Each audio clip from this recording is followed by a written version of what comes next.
Halo para pecinta cerita Battle Through the Heavens dimanapun kalian berada. Apa kabar semua?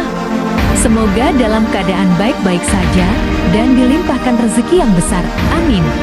Kita lanjutkan kisah dari perjalanan awal Xiaoyan dari episode 08 sebelumnya, di mana Xiaoyan telah menyerang monster Raja Singa yang berada di udara dengan pedang besarnya.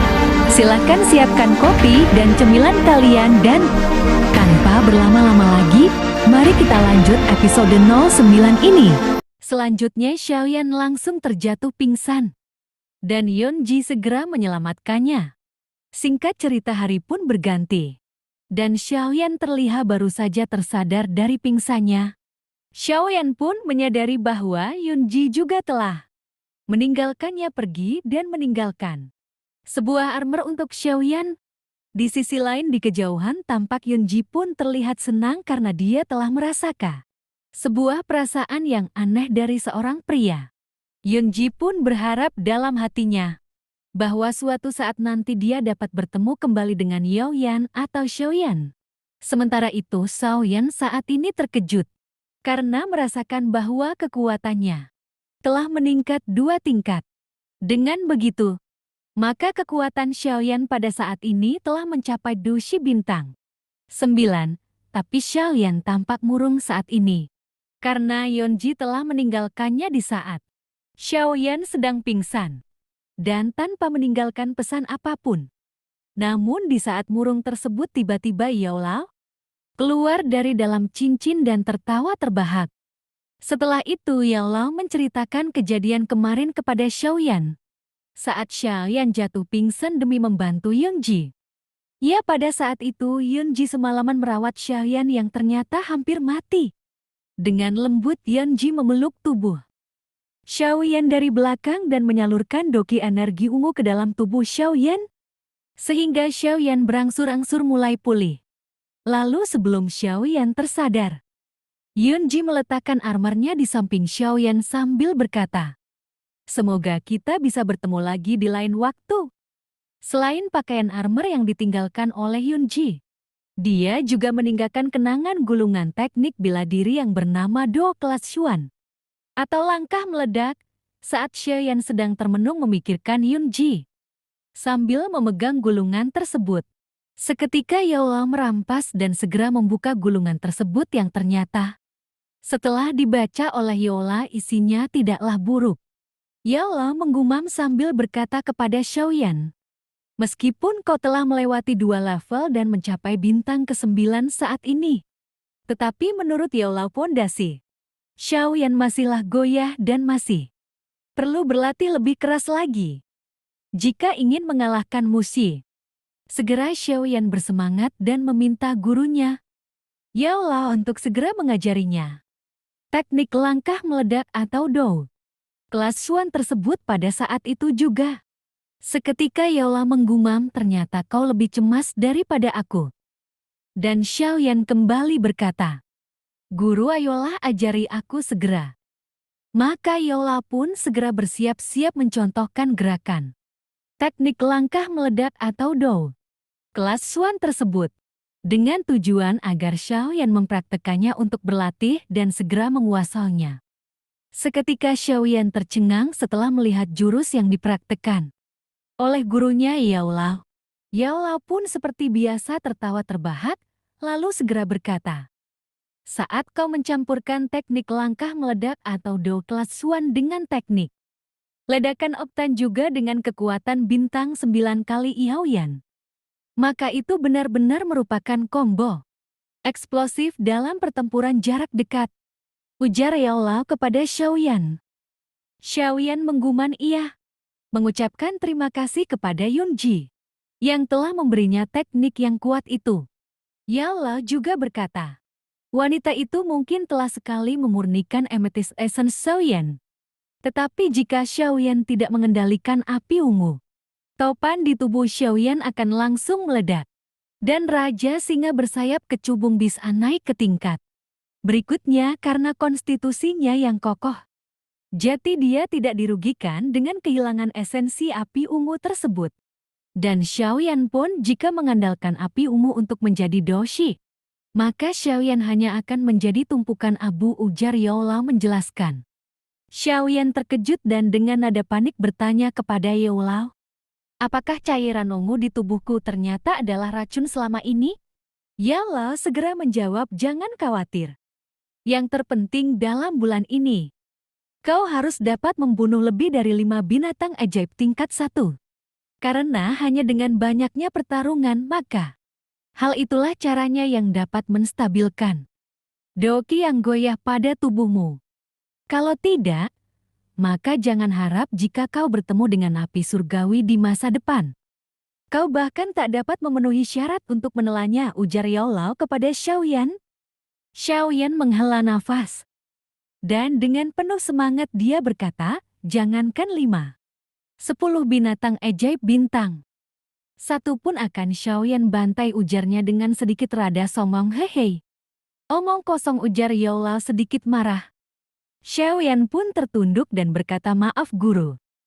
Kemudian Xiaoyan bergumam dalam hatinya. Moshi, kau yang memaksaku memasuki kedalaman pegunungan binatang buas ajaib ini. Sekarang saatnya pembalasanku. Gumam Xiaoyan dalam hatinya. Sementara itu di sisi lain hutan, pegunungan tampak berlari 2 orang lelaki dewasa dan anak wanita remaja.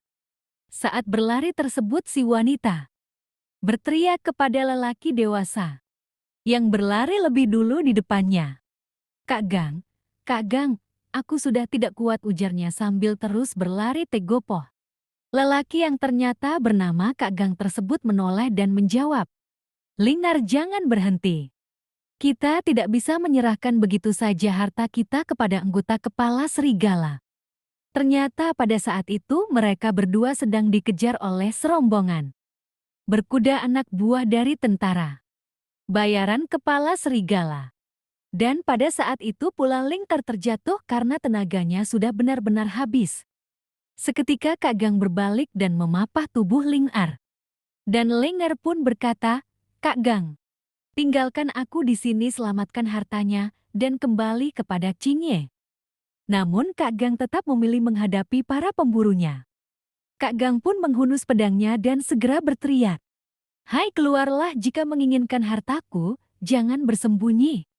Sambil telinga-celinguk Kak Gang memperhatikan daerah sekelilingnya. Yang ternyata tak ada 1 orang pun terlihat. Tetapi entah dari mana datangnya. Tiba-tiba Xiaoyan sudah berada tepat 2 meter di belakangnya. Ia kedatangan Xiaoyan nyaris tanpa suara. Karena kekuatannya saat ini sudah mulai mendukungnya untuk bergerak senyap. Kak Gang tampak terkejut saat melihat Xiaoyan dan segera berkata, siapa kau? Xiaoyan dengan langkah santai, sambil menggigit-gigit rumput, mengabaikan pertanyaan dari Kak Gang. Tetapi Xiaoyan malah bertanya balik. Apakah kamu dikejar oleh gangmu dari tentara bayaran kepala serigala? Ujarnya. Kak Gang dengan antusias menjawab, benar sekali. Kapten kedua mereka bernama Gangmu mengejar kami untuk mengambil harta kami. Juga mereka akan memperkosa Ling'er, ujar Kak Gang dengan emosinya. Saat itu, Ling'er mulai bisa berdiri setelah sedikit pulih tenaganya. Xiaoyan setelah menggumam pun menjawab, aku sudah sangat ingin bersenang-senang dengan Gangmu. Lalu Xiaoyan bertanya kepada Kak Gang, siapakah kamu? Kak Gang menjawab, saya adalah Kak Gang dari Bloody Battle Mercenary Company, ujarnya. Ini Ling'er, seraya menunjuk ke arah Ling'er. Ling'er spontan berkata dengan ketusnya kepada Xiaoyan, hai kamu, jangan mencoba menjadi pahlawan kesiangan. Cepat sana pergi ke tempat asalmu.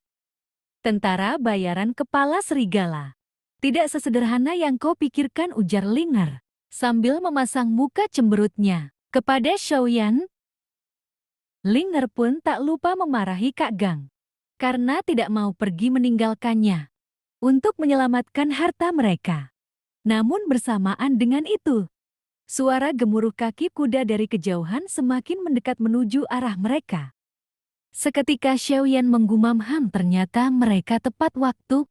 Xiaoyan segera melesat melewati Ling'er dan Kak Gang yang tampak terkejut melihat aksi Xiaoyan tersebut.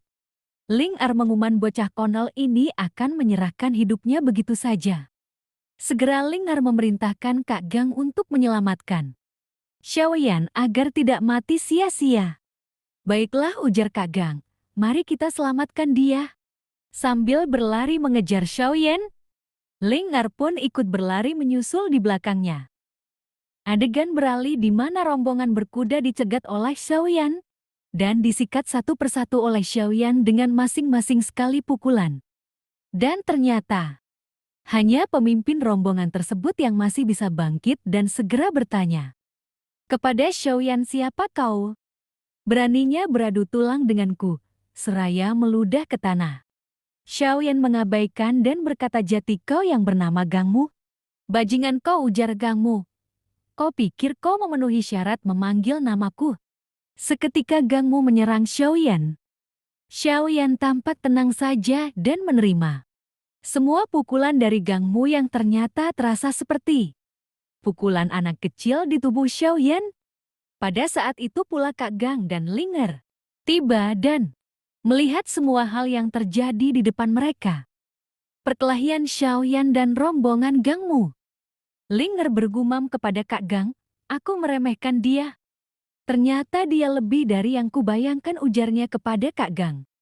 Kak Gang tak kalah terkejut dan segera menganggukkan kepala kepada Ling Er. Di sisi lain Gangmu bertanya kembali kepada Xiaoyan, siapa kau?